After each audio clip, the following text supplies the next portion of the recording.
On September 29, 1767, 98 Africans reached Annapolis Harbor aboard the Lord Ligonier. 42 had perished during the crossing. Among those who survived was a 17-year-old Mandinka warrior who would spend the next 55 years refusing to forget his name. Records from Spotsylvania County, Virginia, show a slave purchased that October given the name Toby. But what those records do not show, what plantation ledgers deliberately omitted and family Bibles refused to acknowledge, was the systematic campaign to erase not just a man's identity, but the living memory of an entire culture. This is the story of how one African transformed the brutality meant to break him into a legacy that would outlast his captors. What you are about to hear has been obscured by 2 centuries of silence. And the truth is far more disturbing than anything you have been told. Before we continue with the story of the man called Toby, make sure you're subscribed to Liturgy of Fear and hit that notification bell so you never miss stories like this. We'd also love to know. Leave a comment telling us what state or city you're listening from right now. The details of what happened next come from sources that took nearly 200 years to surface. The Gambia River cut through West Africa like a wound that never healed, carrying British ships deeper into the continent than any other waterway on that coast. By 1767, the trading outpost on James Island had processed tens of thousands of captured Africans, but demand from Virginia's tobacco plantations had reached unprecedented levels.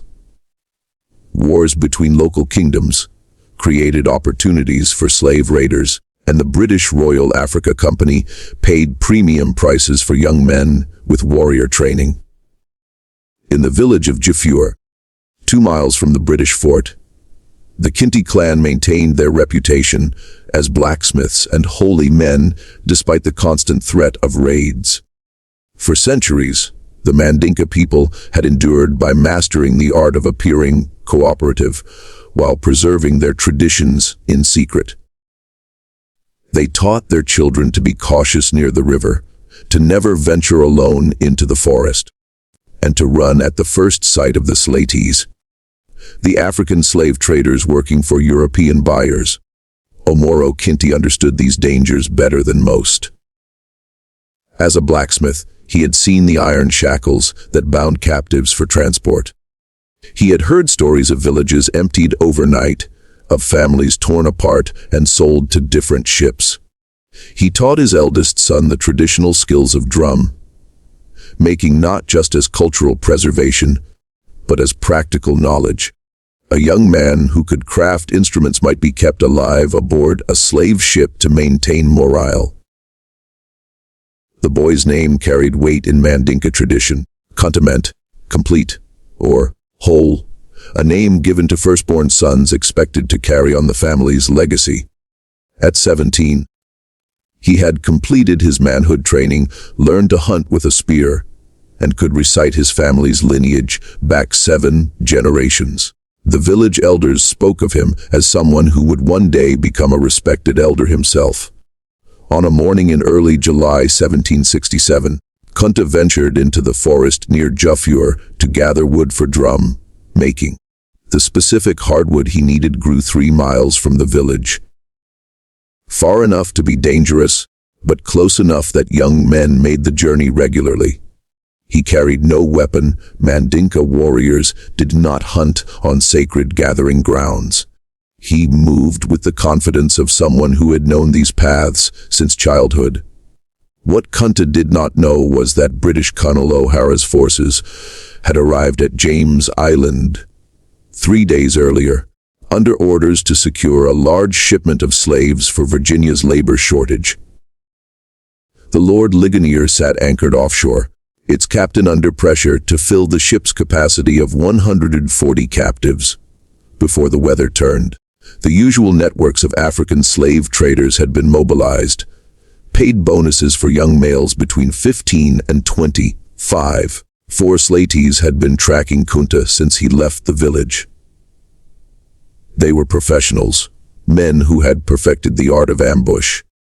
They knew to strike quickly, to overwhelm their target before any sound could alert nearby villages, and to bind captives so thoroughly that resistance became impossible.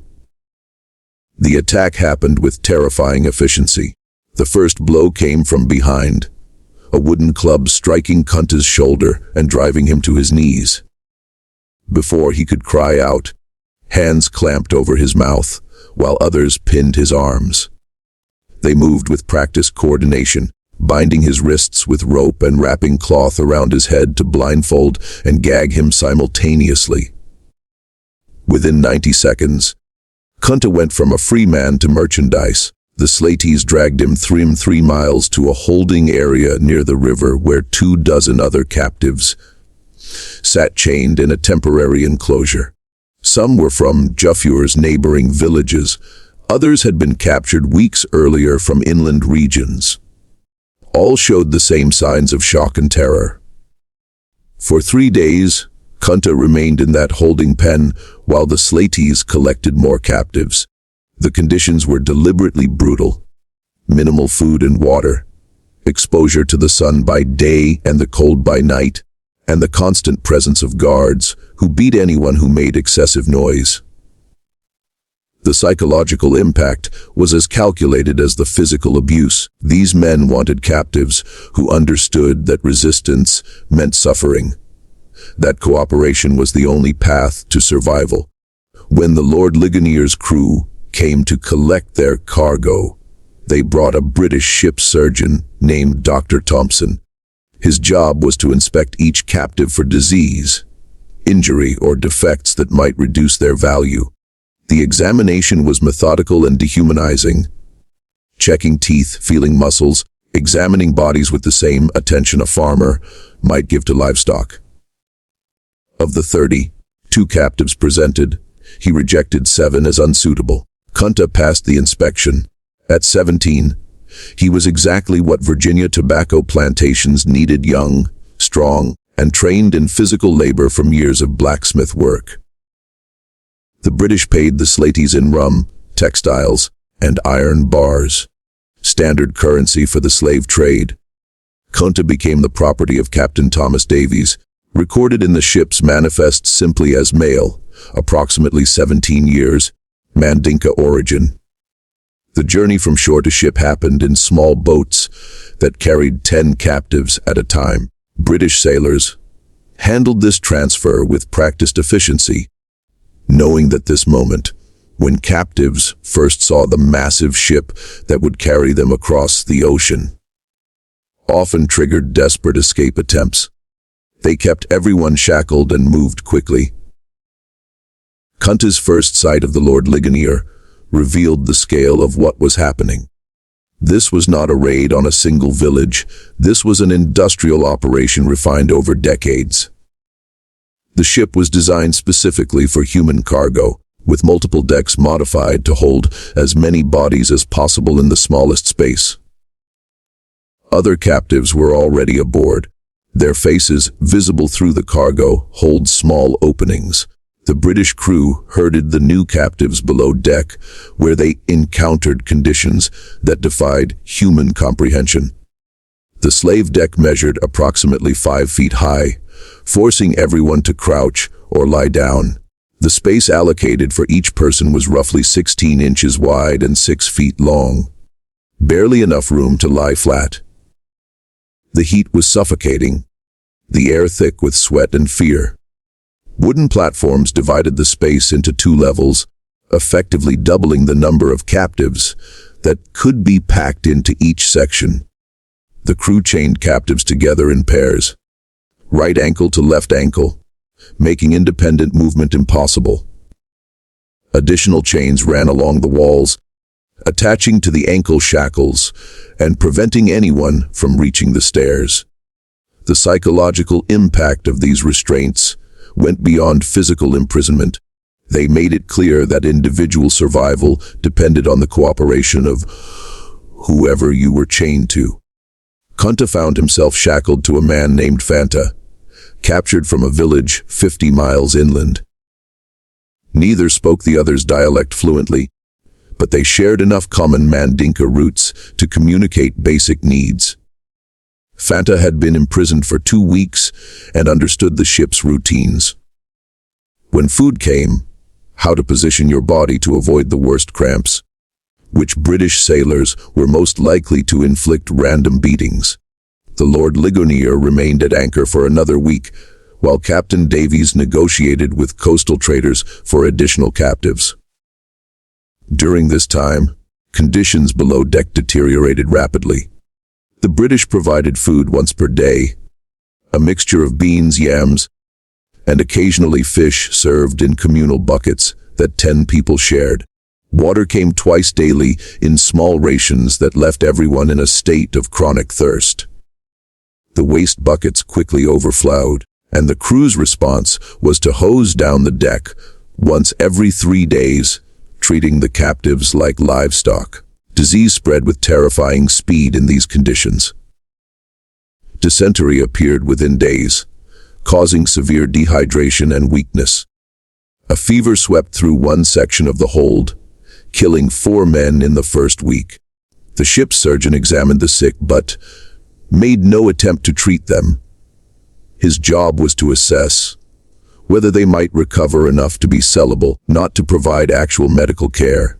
On July 5, 1767, the Lord Ligonier departed Africa with 140 captives chained below deck. Captain Davies recorded in his log that he was satisfied with the cargo's quality and expected a profitable voyage. What he did not record was the systematic brutality required to maintain control over that many desperate people trapped in nightmare conditions. The Middle Passage, the journey across the Atlantic from Africa to the Americas, typically took between 6 and 12 weeks, depending on weather.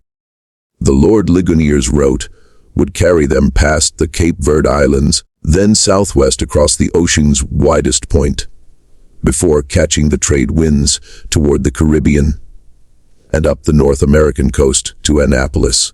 For the captives, the voyage became an endless cycle of suffering punctuated by brief moments on deck. British policy required bringing slaves topside once per day for exercise. 30 minutes of forced movement while still shackled, ostensibly to prevent muscle atrophy, but really to reduce the death rate enough to protect profits.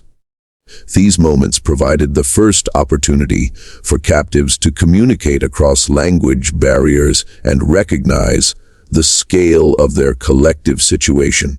Kunta's training as a warrior and his cultural education proved useless in this context. Everything he had learned about courage, honor, and resistance meant nothing when you were chained in darkness with no weapon and no knowledge of where the ship was taking you. The psychological torment was methodical isolation from everyone who shared your language, uncertainty about your destination, and the physical weakness from minimal food and water that made clear thinking nearly impossible. But Kunta noticed patterns in the British crew's behavior. The sailors who brought food were less vigilant during rough weather. The deck exercise happened at the same time each day, unless storms prevented it. The ship's surgeon rarely ventured into the holds between formal inspections.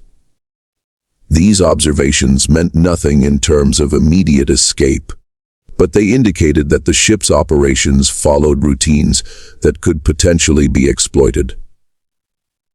Other captives made similar observations.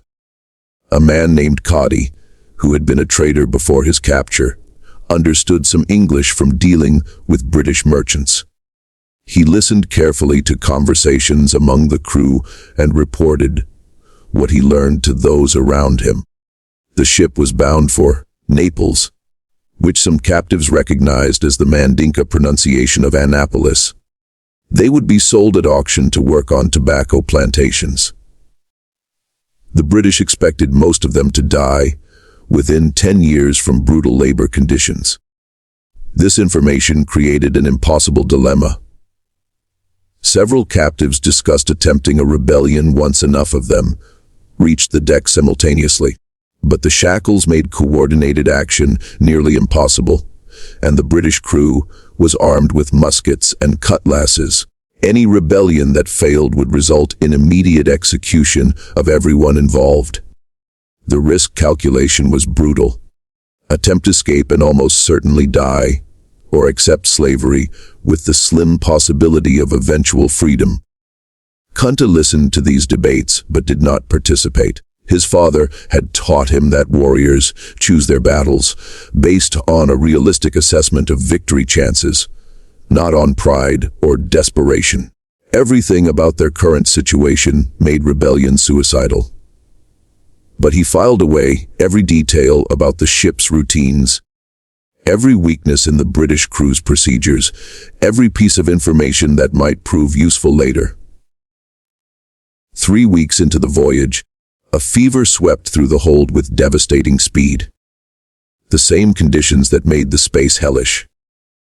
Extreme heat, lack of ventilation, contaminated water, inadequate sanitation, created perfect breeding grounds for infectious disease. Men who had survived capture and the journey to the ship died shackled to their partners. Their bodies were left in place for hours or sometimes days until the crew noticed and removed them. The ship's surgeon, Dr. Thompson, recorded each death in his log with clinical detachment. By his calculation, a 15% mortality rate was acceptable on slaving voyages. 30% required investigation. If deaths exceeded 40%, the captain would face scrutiny from the Royal Africa Company for mismanagement. The dead were not people who had lost their lives. They were inventory that affected profit margins. Kunta's partner, Fanta, developed the fever during the 4th week. The early symptoms were unmistakable shaking chills despite the oppressive heat, severe headache, growing delirium. Fanta remained lucid enough to recognize what was happening to him, and in a moment of heartbreaking clarity, he apologized to Kunta for what would come next. Within 2 days, Fanta died, and Kunta spent 18 hours chained to a corpse before the British crew noticed and removed the body. The crew did not provide Kunta with a new partner. Instead, they shortened his ankle chain and attached it directly to the wall, giving him even less mobility than before. This isolation was unintentional. The crew simply hadn't captured enough slaves to replace all the dead. But it intensified Kunta's psychological torment. For weeks afterward, he existed in a state of near total sensory deprivation, surrounded by suffering people, but unable to communicate meaningfully with anyone. Just when we thought we'd understood the full horror of the Middle Passage, the conditions aboard the Lord Ligonier grew even worse. The weather turned violent as the ship approached the Atlantic's center, and what happened next would test every survivor's will to live. If you're finding this story as disturbing as we are, hit that like button to support our content. Share this video with someone who should hear this history, and subscribe to Liturgy of Fear. Let's continue with the nightmare that was still unfolding. The storm struck during the 7th week at sea. Atlantic storms in late summer tested even experienced ships like the Lord Ligonier. Captain Davies had crossed this route 24 times, but every voyage brought weather that could turn deadly within hours. The first signs came at dawn: a sudden wind shift, clouds building on the western horizon, an ominous drop in atmospheric pressure that made the air feel thick and oppressive. Davies ordered the crew to secure all cargo and prepare for rough seas. For the captives chained below deck, this preparation meant absolutely nothing changed. They remained shackled in the same positions, but now the ship began to pitch and roll with increasing violence. Men who had been lying down were suddenly thrown against their chains as the vessel lurched sideways. The wooden platforms above their heads creaked and groaned, threatening to collapse under the shifting weight. The worst part was the water. Atlantic storms drive waves over the deck and on slave ships, That water had nowhere to go except down into the holds through the small ventilation grates. Within hours, 6 inches of seawater sloshed back and forth across the slave deck, mixing with waste from the overflowing buckets and creating a toxic soup that captives could not escape. The shackles kept everyone pinned in place, while contaminated water washed over them repeatedly. Kunta had experienced tropical storms in Africa, but nothing prepared him for the helplessness of being chained during a maritime disaster. The ship would rise on a wave, pause at the crest, then plunge downward with enough force to lift chained bodies briefly off the wooden platforms, before slamming them back down. The sounds were terrifying timbers groaning under stress, crew members shouting orders overhead, and all around him the cries of men convinced the ship was sinking and they would drown while shackled in darkness. The storm lasted 4 days. During that time, the British crew made no attempt to bring food or water below deck. Maintaining their own safety took priority over preserving their cargo. The captives existed in a nightmare state of thirst, hunger, violent motion, and the constant fear that the next wave would be the one that broke the ship apart. Several men lost their minds during those 4 days, screaming continuously until their voices gave out, then continuing to scream silently with mouths open and eyes showing nothing but terror. When the weather finally cleared, Dr. Thompson descended into the holds to assess the damage. 18 more captives had died, some from injuries sustained during the violent motion, others from drinking the contaminated water out of desperate thirst, and a few from what appeared to be purely psychological collapse. The surgeon ordered the bodies removed and thrown overboard, then had the crew hose down the slave deck without bothering to move the survivors first. The Lord Ligonier's journey illustrated the precise calculations of the transatlantic slave trade. Captain Davies had departed Africa with 140 captives. The storm deaths brought the total mortality to 42, a 30% loss rate. This was higher than Davies preferred, but still within acceptable bounds for a voyage that encountered severe weather. The Royal Africa Company would calculate profits based on the 98 survivors minus the operational costs of the voyage and determine whether Captain Davies deserved a bonus or censure. For Kunta and the other survivors, the storm's end brought no relief. The reduced number of captives meant even less incentive for the crew to maintain basic hygiene in the holds. The bodies had been removed, but the contamination remained. Disease continued to spread, now complicated by infections from the injuries people had sustained during the violent motion. The ship's surgeon provided no treatment. His job was to monitor whether slaves would survive long enough to be sold, not to actually heal them. During the 9th week at sea, something shifted in Kunta's consciousness. The psychological weight of sustained trauma, isolation, and helplessness had been gradually eroding his sense of self. He had watched men lose their minds, seen death become so commonplace that bodies being removed no longer triggered emotional responses, and felt his own identity begin to fragment under the relentless assault on his humanity. But there was one thing his captors had not been able to take: his name. In Mandinka culture, names carried power.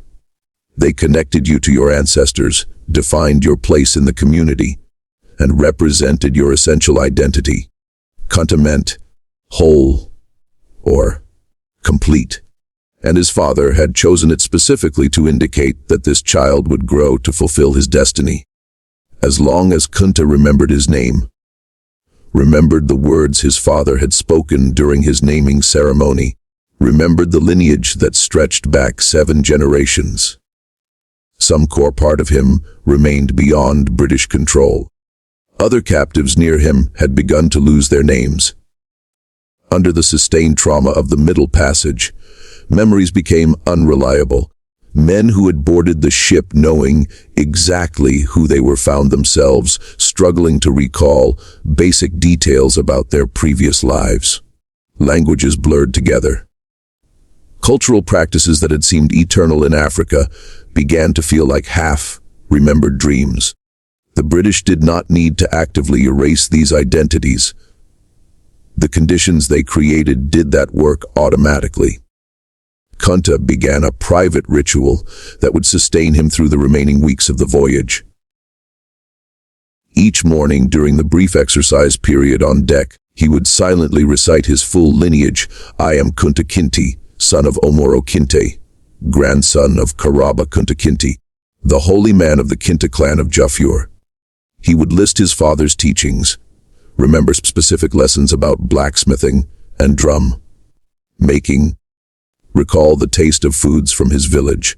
These memories became his resistance, evidence that he existed as a complete person, despite British attempts to reduce him to merchandise. The Lord Ligonier sighted the North American coast during the 11th week. The appearance of land triggered visible changes in the crew's behavior. They cleaned the ship more thoroughly, made repairs to damaged equipment, and even improved the captives' food slightly. These preparations had nothing to do with humanitarian concerns and everything to do with market value.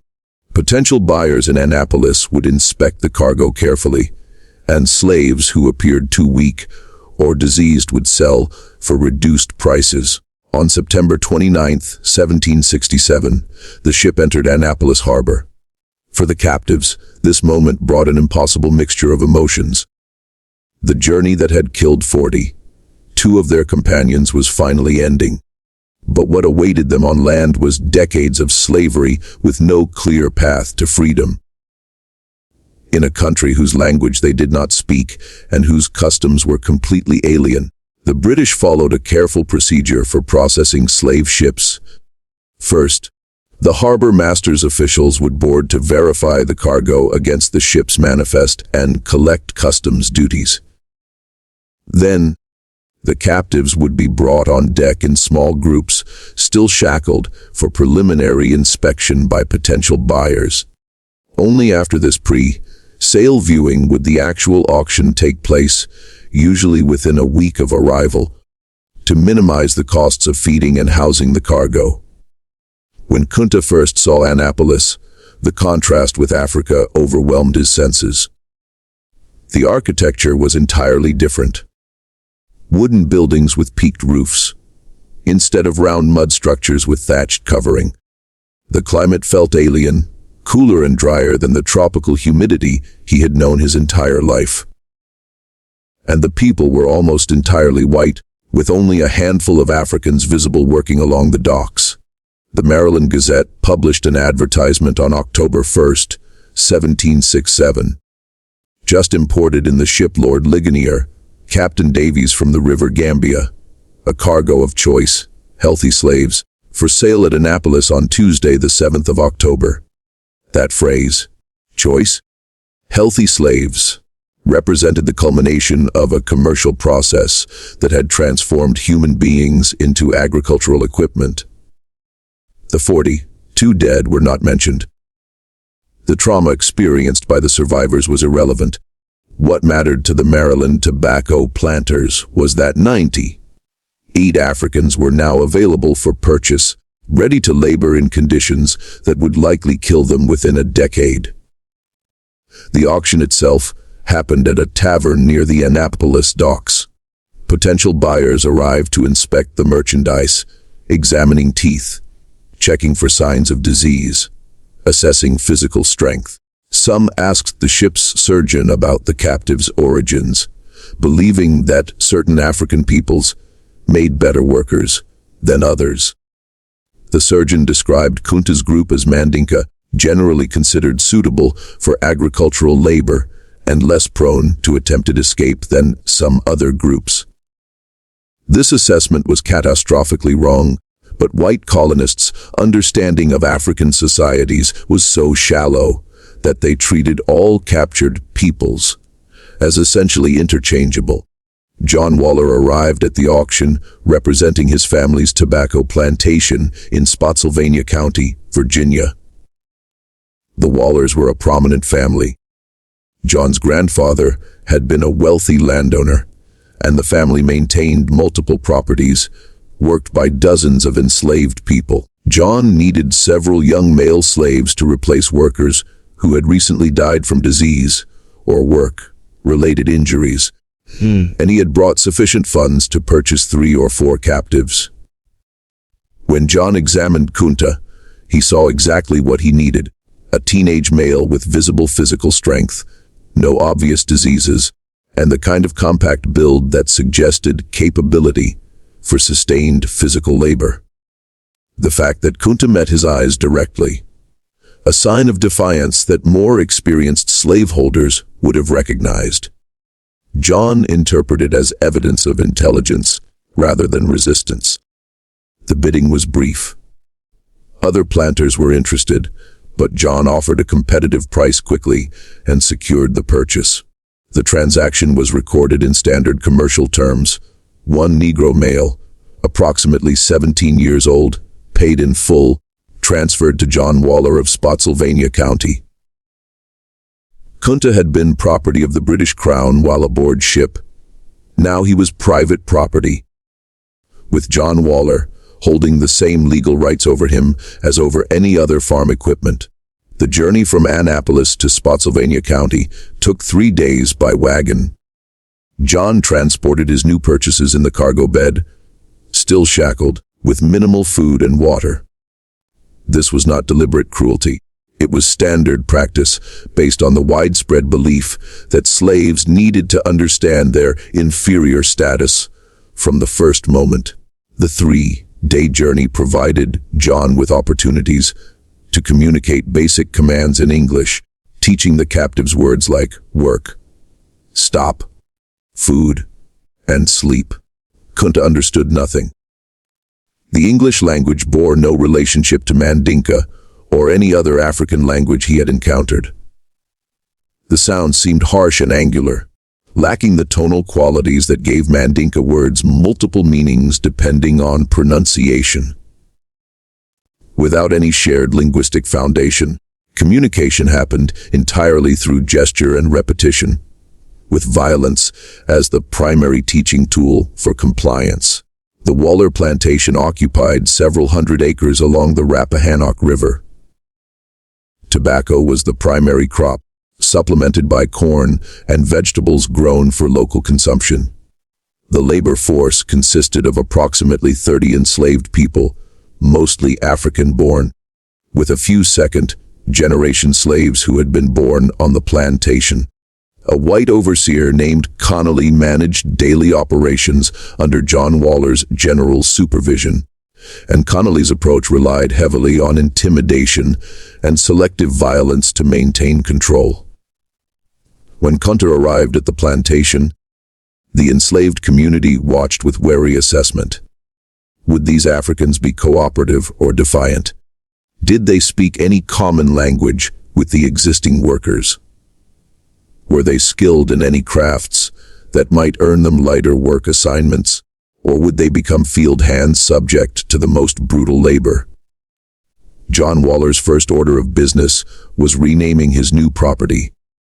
In his ledger, he recorded, Negro male purchased Annapolis, October 1767, given the name Toby. This renaming was not arbitrary. It was a deliberate step in the process of transforming a person into a slave. African names were too difficult for white people to pronounce, supposedly, and more importantly, they represented a cultural identity that needed to be erased. A slave named Toby had no connection to Africa, no history beyond what his owner permitted, no identity except as property. When Connolly introduced Kunta to the other slaves, using this new name, pointing at him and saying, Toby, repeatedly, Kunta's response was immediate and instinctive. He pointed to himself and said clearly, Kunta Kinti. Connolly interpreted this as failure to understand, rather than refusal to comply, and repeated the name more slowly and loudly. Kunta Kinti. Kunta said again with the same clear insistence. In that moment, the fundamental conflict that would define the next 5 decades of his life became explicit. John Waller owned Kunta's body, controlled his labor, could sell him or beat him or work him to death. But Kunta's name, the core of his identity, remained his own. Connolly's solution to this communication problem was violence. He struck Kunta across the face, then repeated the name, Toby, while pointing at him. Kunta responded by saying his real name again. Connolly struck him harder. Kunta, drawing on his warrior training and his father's teachings about dignity under duress, maintained eye contact and repeated, Kunta. What Connolly and John Waller failed to understand was that they were witnessing cultural values that had sustained the Mandinka people for centuries. Kunta had been taught that names carried power, that identity transcended physical circumstances, and that a man who accepted a false identity lost something more essential than life itself. From Kunta's perspective, being beaten for asserting his name was painful but acceptable. Accepting a false name would mean spiritual death. This confrontation continued for 3 days. Each time someone called him Toby, Kunta would correct them with his real name. Each correction earned physical punishment. Beatings, reduced food rations, isolation. The other enslaved people on the plantation watched this conflict with mixed emotions. Some admired Kunta's courage. Others saw it as foolish resistance that would bring harsher treatment for everyone. An older enslaved man named Fiddler, who had been born in Africa but had lived in Virginia for 40 years, approached Kunta during a work break. Speaking in broken Mandinka mixed with English, Fiddler tried to explain the reality of their situation. The white men owned everything, including the ability to determine names. Resistance on this point was futile and would only bring suffering. Better to accept the name Toby publicly while maintaining your true identity privately. But Kunta could not accept this compromise. His father had taught him that partial surrender to injustice inevitably led to complete surrender. If he accepted a false name, even in public, he would be acknowledging the white men's power to define his identity. That acknowledgement would be the first step toward becoming the property they claimed him to be, rather than a person who was being held in unjust captivity. On the 4th day, John Waller brought Kunta to the plantation's main house for what he called a lesson in obedience. The process was systematic and deliberately public. Waller had Kunta tied to a post in full view of the other slaves, then explained through Connolly's translation what was about to happen. Kunta would be whipped until he accepted his new name. This was not punishment for specific misbehavior. It was an educational demonstration about the nature of absolute power. The whipping began with methodical precision. Connolly used a leather strap designed to cause maximum pain without inflicting injuries severe enough to reduce Kunta's value as a worker. After each strike, Waller asked the same question. "What is your name?" When Kunta responded, "Kunta Kinte," another blow fell. This torture continued until Kunta lost consciousness. When he revived hours later, chained in the quarters where enslaved people were housed, he found himself surrounded by other Africans who had been watching the entire demonstration. Their faces showed a mixture of sympathy, fear, and resignation. They had all been through similar lessons when they first arrived.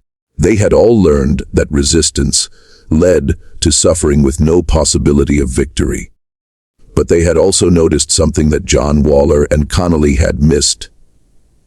Despite the beating, Kunta had never once said the name Toby. He had lost consciousness from pain before surrendering his identity, and that fact resonated with people who had been forced to compromise themselves in countless ways just to survive. The next morning, Still injured from the whipping, Kunta was assigned to tobacco field. Work under Connolly's direct supervision. Tobacco cultivation in 1767 Virginia was brutally labor-intensive. The process required planting seedlings by hand, constant weeding, removing tobacco worms, topping the plants at the correct growth stage, harvesting leaves as they ripened, and hanging them in curing barns. Each step was time-sensitive and required knowledge that Kunta did not have. Connolly's teaching method consisted of demonstrating an action once, then beating anyone who failed to replicate it correctly. By this logic, a slave who didn't understand English should learn quickly through pain association. The reality was that Kunta spent his first weeks in constant confusion, never quite certain what was expected, always one step behind the other workers who had had years to learn the routines. But Kunta possessed something his captors did not recognize: the observational skills his father had taught him during blacksmith training. A good blacksmith learned by watching subtle details: how metal changed color at different temperatures, which hammer blows achieved specific effects, how the sound of striking metal indicated its readiness for shaping. Kunta applied those same skills to learning plantation operations, watching not just what people did, but the precise sequence and timing of their actions. Within 2 weeks, Kunta had mastered basic tobacco field work well enough to avoid most beatings. He still didn't understand English commands, but he had learned to read the situation. Watching what other workers did and replicating their actions, anticipating what Connolly would demand based on the time of day and stage of tobacco growth, keeping his head down and his movements steady to avoid drawing attention. The other enslaved people began to recognize that this African newcomer was different. Most recently arrived captives existed in a state of psychological shock for months, moving through their work like automatons, barely aware of their surroundings. Kunta was clearly traumatized. His eyes showed the same 1,000-yard stare that everyone developed after experiencing Middle Passage horror. But he remained alert and engaged in a way that suggested his mind had not been broken. This psychological resilience came from the same source as his refusal to accept a false name. His father's teachings about maintaining dignity under oppression. Omoro had lived his entire life 2 miles from a British slave fort. He had raised his children with the explicit understanding that their freedom was fragile and could be stolen at any moment. But he had also taught them that inner identity, the knowledge of who you really were, could never be taken unless you surrendered it willingly. The weeks turned into months, and a routine emerged. Kunta worked in the tobacco fields from dawn to dusk, ate the minimal rations provided to enslaved workers, slept in the crowded quarters, and endured the casual violence that characterized plantation life. John Waller occasionally tested whether the whipping had been effective, calling Kunta Toby and watching for his response. Each time, Kunta would either remain silent or quietly correct with his real name, earning a cuff across the head, but never the severe beating that might reduce his ability to work. Waller found this behavior puzzling, but not particularly concerning. Some slaves took longer to break than others. As long as Kunta did his work adequately and didn't actively rebel, his refusal to accept his slave name was an annoyance rather than a serious problem. Waller assumed that time and sustained exposure to plantation reality would eventually wear down any resistance. What Waller did not recognize was that every day Kunta maintained his name, he won a small victory against the system designed to destroy him. And other enslaved people on the plantation noticed those victories. They saw an African who had survived the Middle Passage horror, endured whippings for refusing to surrender his identity, and somehow maintained his essential self, despite everything slavery inflicted on him. As winter approached in late 1767, Kunta had been enslaved for 6 months.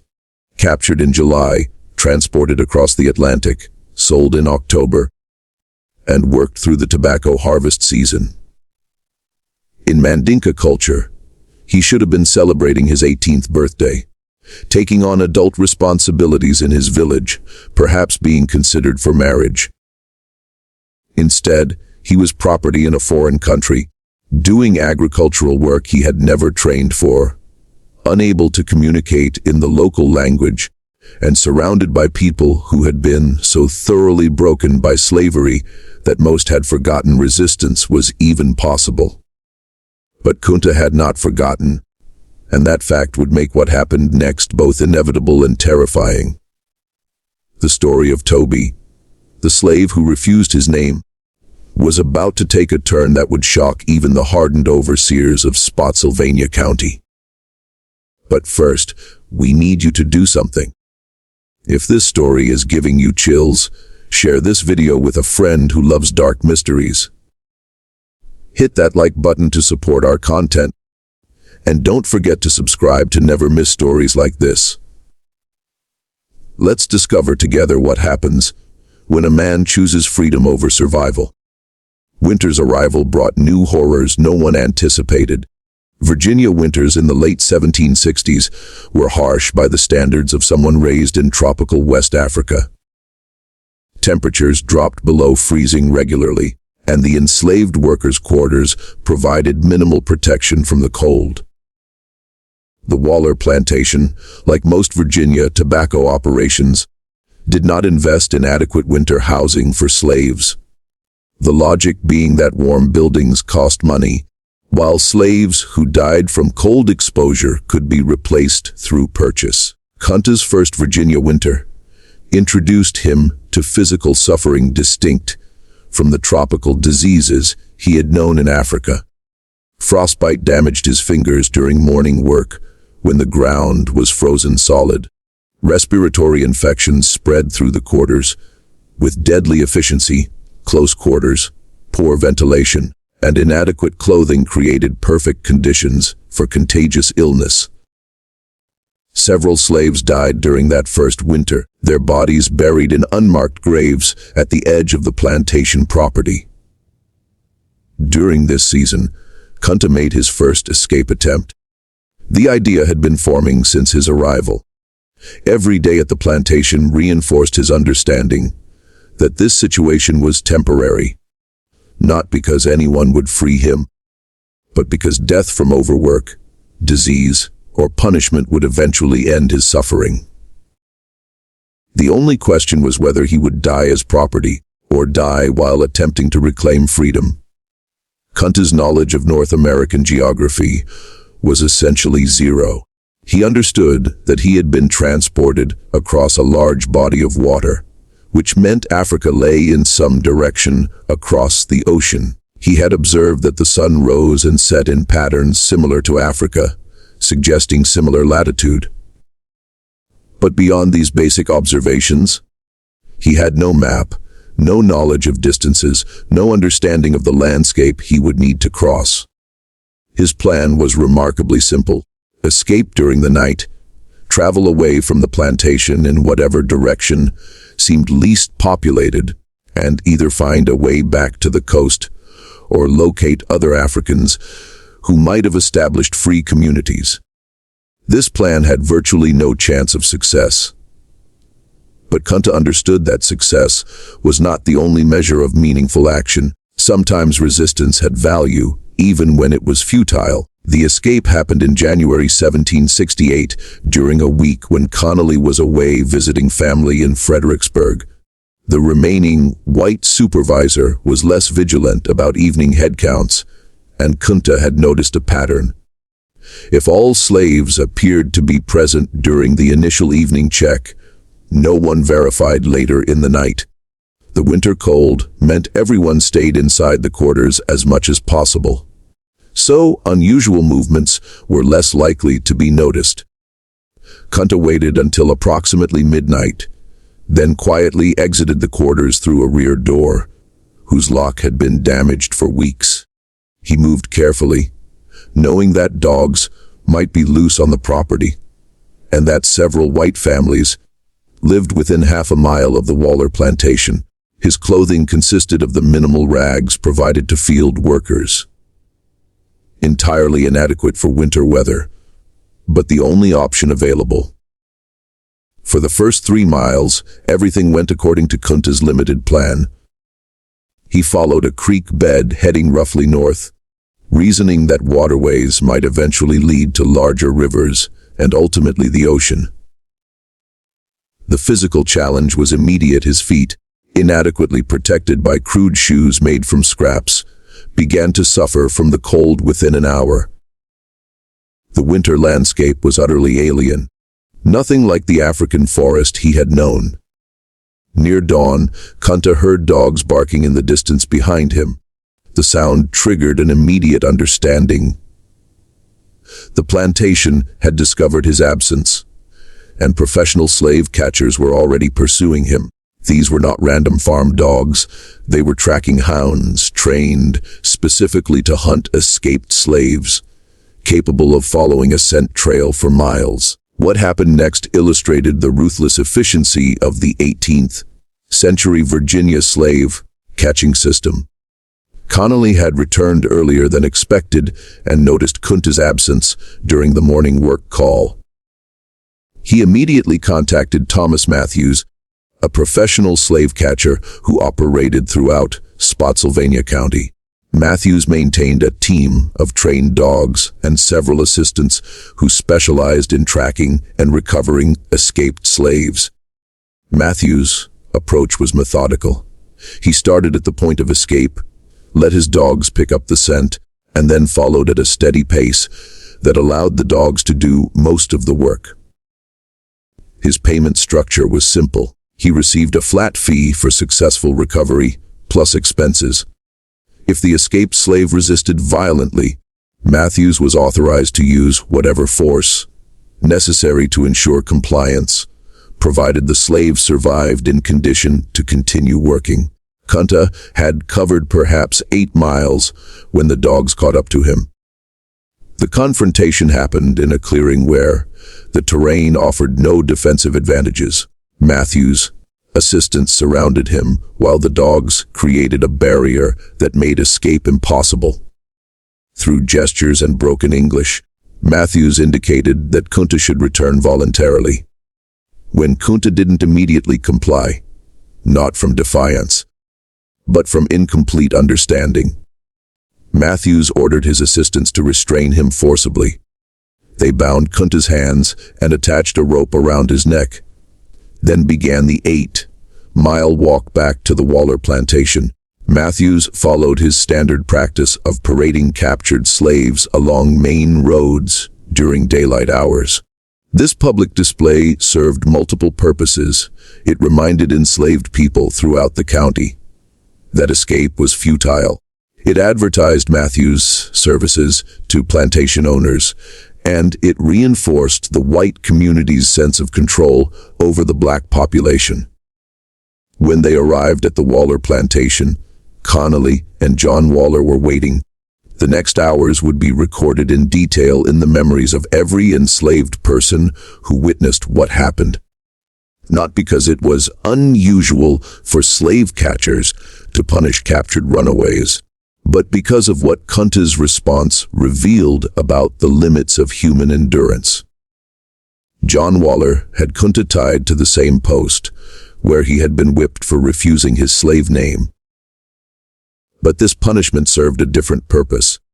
The name, whipping, had been about establishing authority. This beating was about terror, creating an example so brutal that no other slave would consider escape.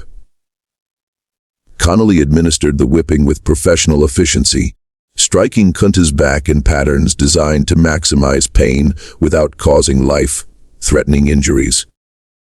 Between each set of strikes, Waller asked variations of the same question: "Will you run again?" The expected response was immediate denial and begging for mercy.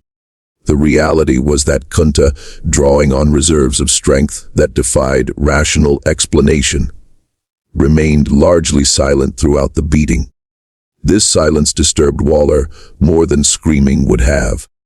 A slave who screamed and begged showed he understood his powerlessness and could be broken. A slave who endured torture silently possessed some inner resistance that whipping couldn't reach. After 30 strikes, enough to leave Kunta's back a mass of bleeding wounds, Waller stopped the beating and ordered Kunta to be confined in a storage shed for a week with minimal food and water. The week of isolation gave Kunta time to assess the consequences of his escape attempt. The physical pain was severe but manageable. He had experienced similar injuries during warrior training in Africa, and the human body's capacity to tolerate pain was greater than most people realized. What concerned him more was the strategic failure of his escape. 8 miles in 12 hours was pathetically inadequate. The tracking dogs had found him easily, and he had learned nothing about the geography between the plantation and potential freedom. But the escape had also revealed something important about the plantation system. It relied on terror and surveillance, rather than physical barriers. There were no walls around the Waller property, no guards posted at the boundaries. The prison was psychological. The slave's knowledge that escape meant being hunted by dogs and returned for brutal punishment. Kunta began to consider whether future escape attempts needed different planning. Rather than fleeing immediately without preparation, perhaps he needed to learn English, gather information about the landscape, identify potential allies, and wait for the right moment. This calculation required patience that his warrior training hadn't developed, but it also acknowledged the reality that impulsive escape attempts accomplished nothing except demonstrating defiance. When Kunta returned to field work after his week of confinement, the other enslaved people treated him with a mixture of respect and concern. No one discussed the escape attempt directly. Talking about resistance near white people was suicidally dangerous, but Kunta noticed subtle changes in how people interacted with him. Fiddler began teaching him English more actively, providing vocabulary that might prove useful for survival. Other workers shared small amounts of their food rations, recognizing that Kunta was being systematically underfed as continued punishment. These small gestures of solidarity created bonds that John Waller and Connolly never recognized. From the white perspective, the plantation's enslaved population consisted of separate individuals competing for slightly better treatment.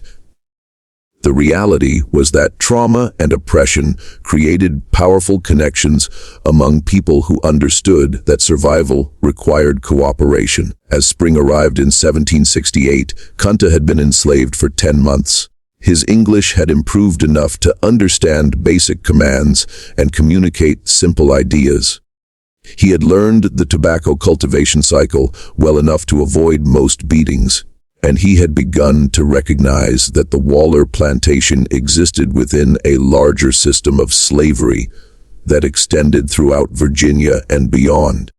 This understanding came primarily from conversations with Fiddler, who had lived in Virginia long enough to develop a comprehensive picture of colonial slavery's scope. There were hundreds of plantations in Spotsylvania County alone, thousands more spread throughout Virginia.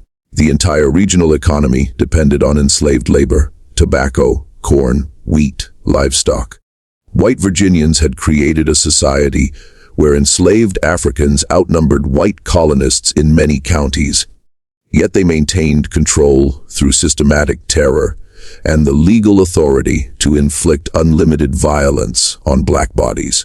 Fiddler also explained something that Kunta found initially incomprehensible.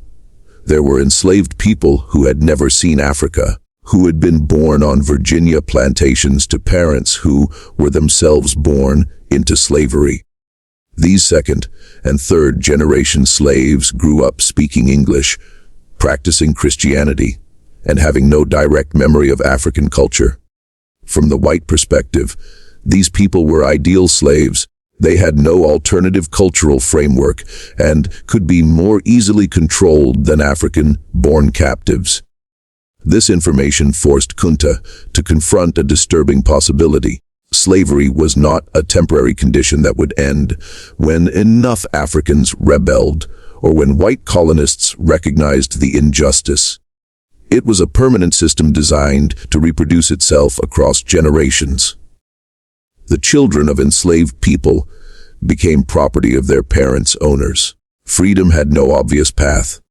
In May 1768, Kunta made his second escape attempt.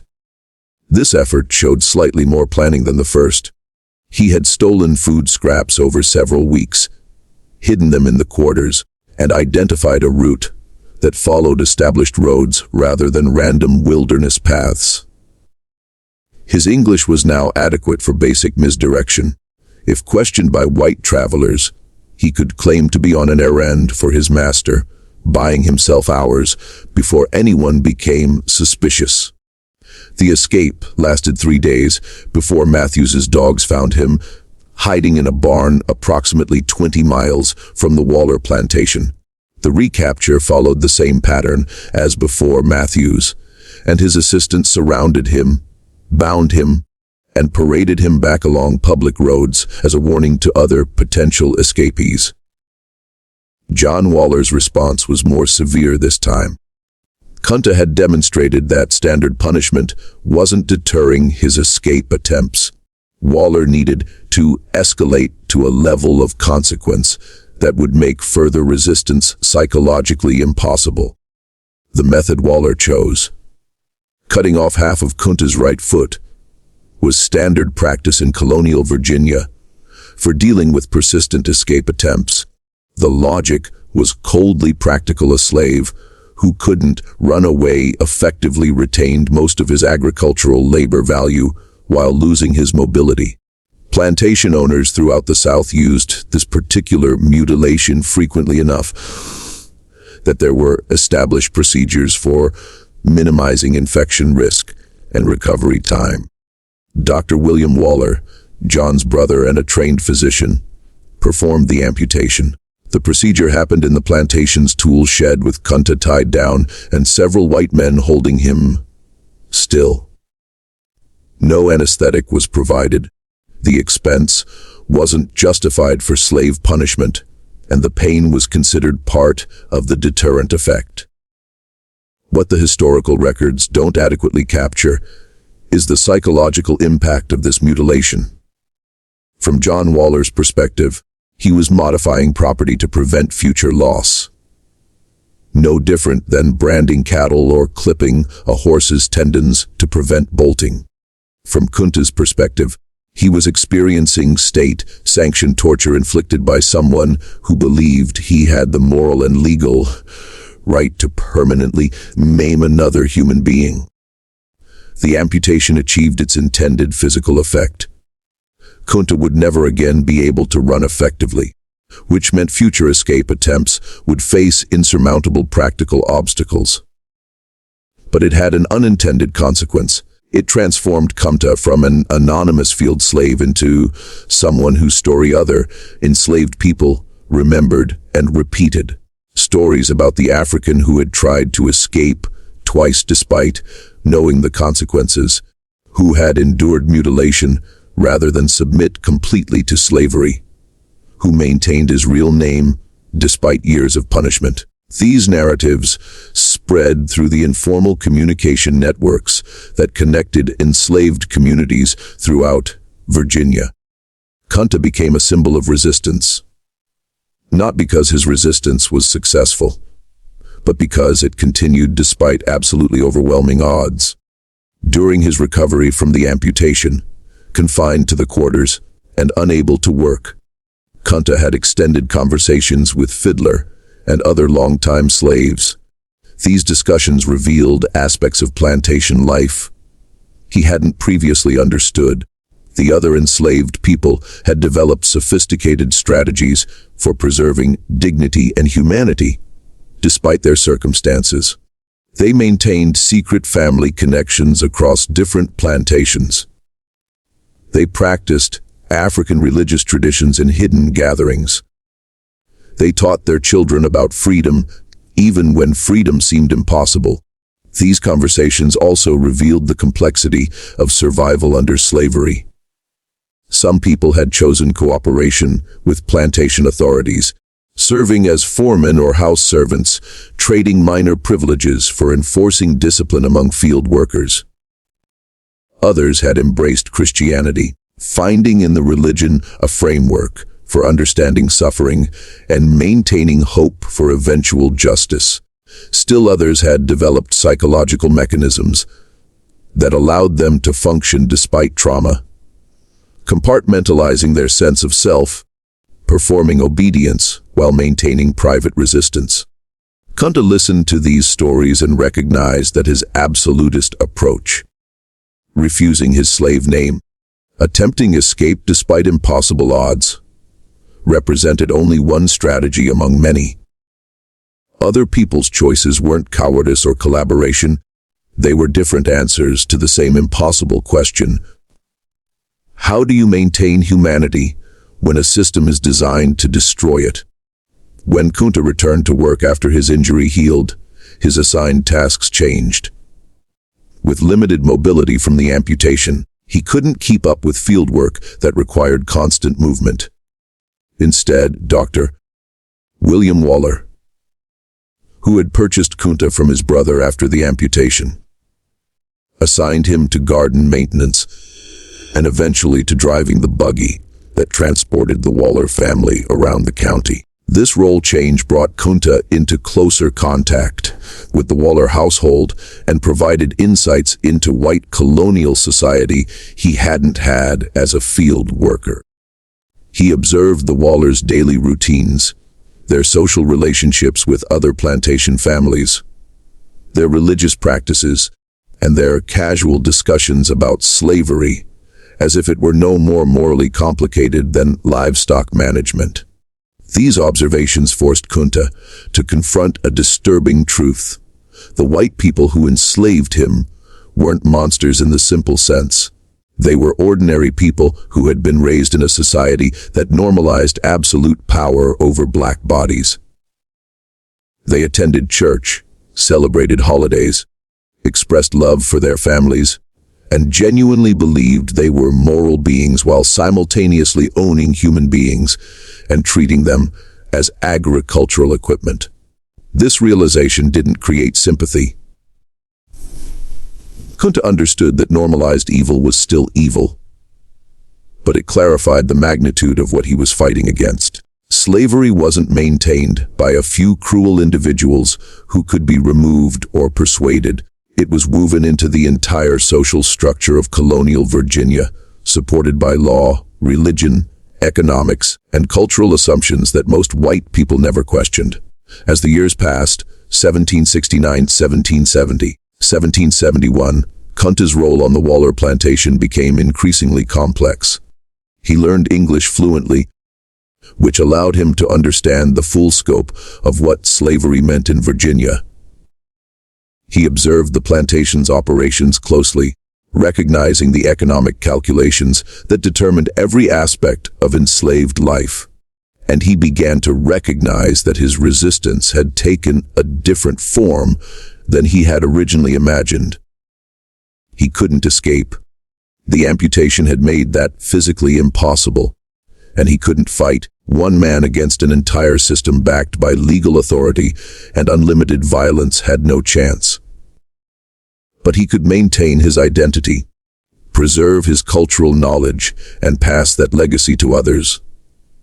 His name remained Kunta Kinte, regardless of what the Wallers called him. His identity as a Mandinka warrior remained intact, despite his enslaved status. During this period, Kunta developed a relationship with an enslaved woman named Belle, who worked as the Waller household's cook. Belle had been born in Virginia to African parents, and her life experience bridged the gap between African cultural memory and American enslavement.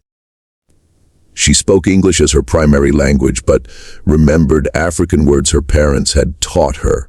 She practiced a hybrid religion that combined Christianity with African spiritual traditions.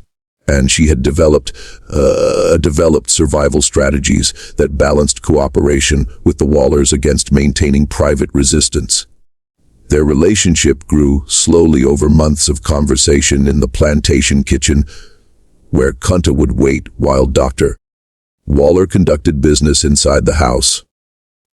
Belle recognized in Kunta something she had rarely seen, an African-born person who had maintained his essential identity despite years of brutal attempts to break him. Kunta recognized in Belle someone who had found ways to preserve humanity in circumstances designed to destroy it.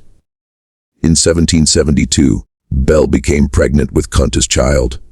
This pregnancy represented a moment of profound significance for Kunta. In Mandinka culture, having children meant continuing your family line, passing on cultural knowledge, and ensuring that your identity would survive beyond your death. Under slavery, having children meant bringing a new person into bondage, watching your daughter or son become property, and knowing they would suffer the same trauma you had experienced. Belle's daughter, whom Kunta insisted on naming Kizzy, a Mandinka word meaning "you stay put," was born in 1773. Kunta approached fatherhood with the same determination he had brought to maintaining his name.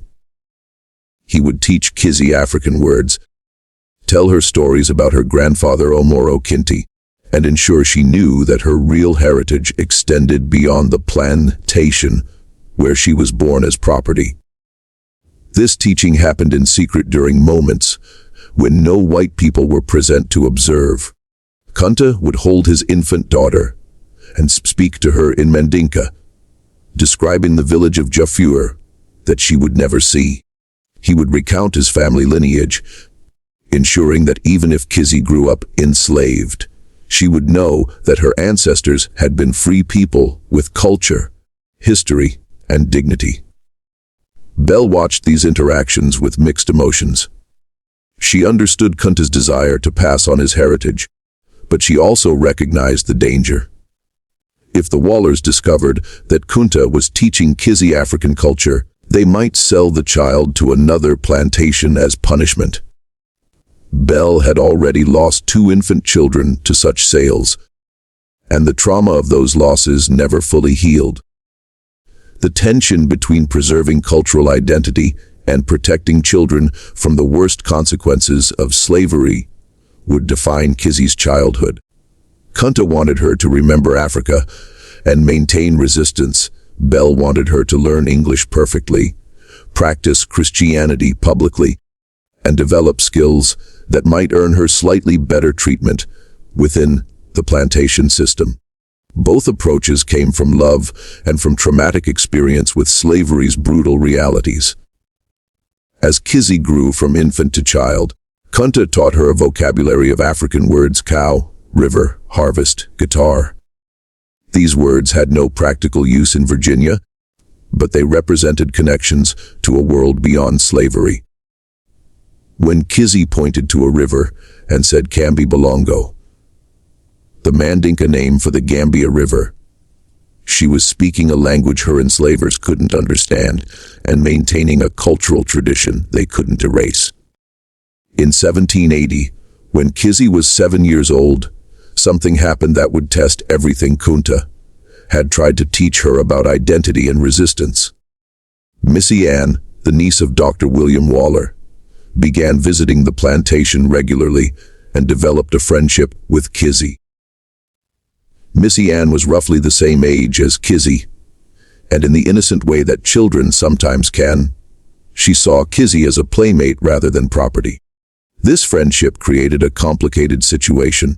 Missy Ann began teaching Kizzy to read and write, skills that were illegal for enslaved people to possess in Virginia.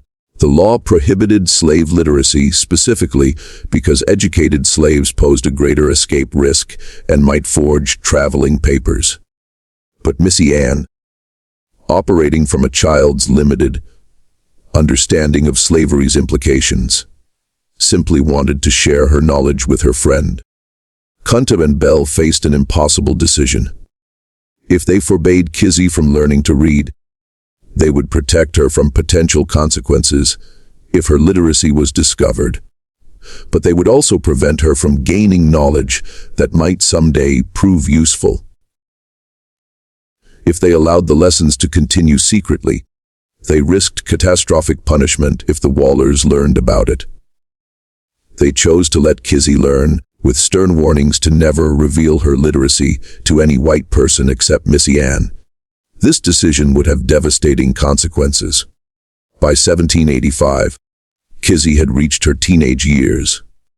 She had grown into a young woman who embodied all the contradictions of her position: American, born but raised with African cultural knowledge, enslaved but literate, aware of the plantation system's brutality, but never having experienced the Middle Passage. Horror her father endured. Her relationship with Missy Ann had continued, creating bonds of genuine affection that somehow coexisted with the fundamental inequality of their positions. During this time, a young enslaved man named Noah arrived at a neighboring plantation. Noah had been born in Virginia and was close to Kizzy's age. The two developed a relationship during church gatherings where enslaved people from multiple plantations were permitted to attend services together. This relationship, conducted under constant surveillance and with no privacy, represented the full complexity of love under slavery, genuine human connection existing within a system designed to prevent it. In 1786, Noah decided to escape. His plan was to reach Pennsylvania, which had begun gradual emancipation, and then somehow return to help Kizzy escape as well. This plan had virtually no chance of success, but Noah was young enough to believe that love could overcome systemic oppression. He asked Kizzy to write him a traveling pass, a document claiming he had permission from his master to travel for specific business purposes. Such passes were routine for enslaved people who had errands requiring travel between properties. Kizzy's secret literacy made her one of the few enslaved people capable of creating a convincing forgery. Kizzy understood the catastrophic risk. Writing a forged traveling pass wasn't just forbidden. It was a serious crime that would result in brutal punishment and likely sale to another plantation. But Noah argued that without the pass, his escape attempt had no chance, while with it he might actually reach freedom.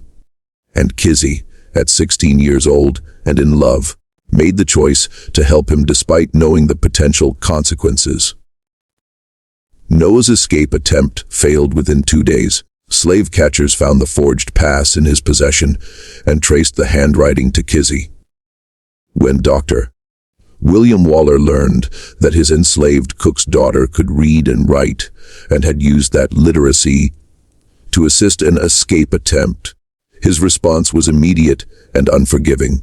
Kizzy was sold to a trader who specialized in transporting slaves to plantations in North Carolina. The sale happened within 24 hours of the discovery, specifically to prevent Bell and Kunta from attempting any intervention. One day, Kizzy was living with her parents on the Waller plantation.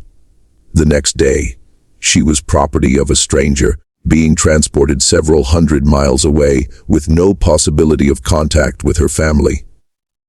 For Kunta and Bell, this loss represented the culmination of every nightmare slavery had threatened. They had raised a daughter, taught her about dignity and identity, and watched her grow into a young woman capable of remarkable courage.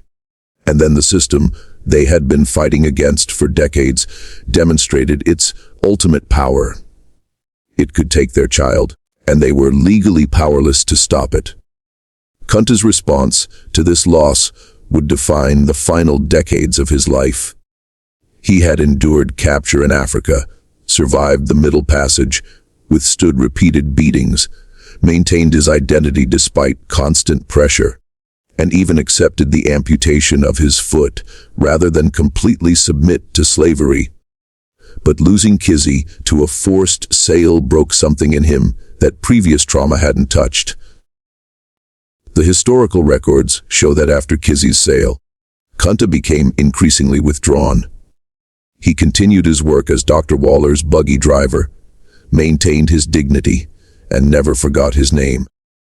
But friends among the enslaved community noticed changes: longer periods of silence, less engagement with the small resistances that had characterized his earlier years, a kind of resigned acceptance that the system he had been fighting would ultimately win. This psychological shift wasn't surrender in the simple sense. Kunta never accepted that slavery was justified or that he deserved his status. But he learned through unbearable experience that maintaining identity and resisting oppression can prevent the system from inflicting the worst possible suffering. Losing your children to a commercial transaction. The years continued with grim inevitability. Kunta worked, aged, and watched as the plantation system refined itself. Virginia's tobacco economy expanded. More Africans arrived through the slave trade. Second and third generation enslaved people grew up knowing no other life, and the white colonial society that depended on this system developed increasingly elaborate justifications for why enslaved people deserved their status. In 1810, Bell died from complications of pneumonia, one of many diseases that spread through enslaved quarters due to inadequate housing and medical care. Kunta continued working for another 12 years until age, and accumulated injuries made even light labor impossible. In 1822, at approximately 70 years old, Kunta Kinte died on the Waller plantation. Still enslaved, never having returned to Africa or gained his freedom. The plantation records show his death recorded as Toby, age approximately 70, died of natural causes. No mention of Africa. No acknowledgement of the Middle Passage. No recognition of the 2 escape attempts or the amputation that resulted. Just a brief note documenting that property had been lost and needed to be replaced. But in the memory of enslaved people throughout Virginia, and eventually throughout the South, Kunta's story survived. Parents told their children about the African who refused to accept his slave name. Communities remembered the man who tried to escape even after his foot was cut off. And those stories became part of a larger oral tradition that preserved African cultural memory, despite slavery's systematic attempts to erase it. Kizzy, sold to Thomas Lee's plantation in North Carolina, survived into the 1850s. She bore a son named George, conceived through rape by her enslaver, who became known as Chicken George. Due to his assigned duties managing cockfighting birds, George would eventually gain his freedom, and his children would live to see slavery's legal end in 1865. Through 7 generations, Kunta Kinte's name and story were passed down through oral tradition, surviving when written records were destroyed or never created. In the 1960s, a descendant named Alex Haley began researching his family history, tracing connections back through documents, census records, and eventually to Jufure in Gambia, where oral historians called griots remembered stories about a young man named Kunta who was captured around 1767 and never seen again. The book Haley published, Roots, the Saga of an American Family, would introduce Kunta Kinte's story to millions of readers worldwide. It would spark renewed interest in African-American genealogy, force conversations about slavery's lasting impact, and help establish that enslaved people weren't just victims, but individuals who had maintained identity and resistance despite overwhelming oppression. But the core of that story, The truth that America never wanted confronted wasn't about eventual triumph or redemption. It was about a 17-year-old African warrior who was captured, transported across the ocean, and enslaved for 55 years, who tried to escape twice and lost part of his foot as punishment, who taught his daughter about freedom she would never experience, who maintained his name and identity despite systematic attempts to erase both, and who ultimately died as property on the same plantation where he had spent most of his enslaved life. The horror of Kunta Kinte's story isn't that it was exceptional, it's that it was ordinary. Hundreds of thousands of Africans experienced similar trauma during the transatlantic slave trade. Millions of enslaved people lived and died under similar conditions. The system that destroyed Kunta Kinte's freedom operated legally, with religious sanction, and with widespread support throughout colonial and early American society for nearly 3 centuries. What makes Kunta Kinte's story significant isn't that he successfully rebelled or escaped or found freedom. It's that despite everything slavery inflicted on him, he never forgot who he was. His name remained Kunta Kinte. His identity as a Mandinka warrior remained intact. And he passed that knowledge to his daughter, who passed it to her son, who passed it through generations until it reached the present day. That continuity, the preservation of identity across centuries of trauma, represents a form of resistance that slavery's architects never fully defeated. They could enslave bodies, control labor, inflict unlimited violence, and separate families through forced sales. But they couldn't completely erase the knowledge that enslaved people had been whole human beings before capture, that they possessed cultures and histories that predated slavery, and that their identities transcended the property status white society imposed on them. This story shows us something essential about the American experience. This nation was built on a foundation of systematic brutality that treated human beings as agricultural equipment. The tobacco, cotton, sugar, and rice that drove economic development came from enslaved labor under conditions so horrific that describing them fully remains difficult 2 centuries later. And the legal, religious, and cultural systems that white Americans created to justify this brutality continue to shape American society long after slavery's formal end. Kunta Kinte's legacy isn't comfortable or redemptive.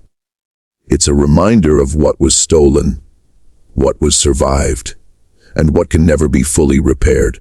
His story forces confrontation with historical truth that many would prefer to forget, that the country proclaiming, "All men are created equal," simultaneously operated the largest slavery system in the Western Hemisphere, and that the effects of that contradiction echo through generations. So, what do you think of this story? Does knowing the full truth about slavery's reality change how you understand American history? Do you believe a person who maintained his identity despite everything has achieved a kind of victory? Or is that just romanticizing unbearable suffering? Leave your thoughts in the comments below, and let's have a real conversation about why these stories still matter. If this history gave you chills, hit that subscribe button and notification bell so you never miss stories like this.